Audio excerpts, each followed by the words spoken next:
Hi friends, నేను మీ chicken shop రెడ్డిని. Friends, ఈరోజు లంచ్ టైంకి ఏమేమి తింటున్నానో చూస్తారా? నా ఫేవరెట్ కర్రీ మీకేంటో చూపిస్తా. Right, chicken curry, white rice,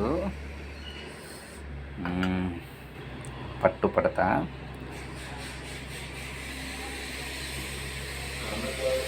ఓహో వేడి వేడిగా ఉన్నది.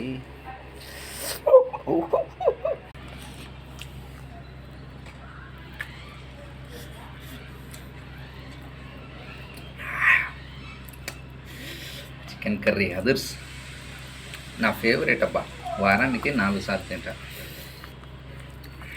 నాకు ఏ నాన్ వెజ్ కర్రీ అంత ఇష్టం ఉంది, కానీ చికెన్ కర్రీ చాలామంది అంటుంటారు, చికెన్ షాప్ కదా చికెన్ తింటారు. వారానికి 4 సార్లు కంపల్సరీ నాకు.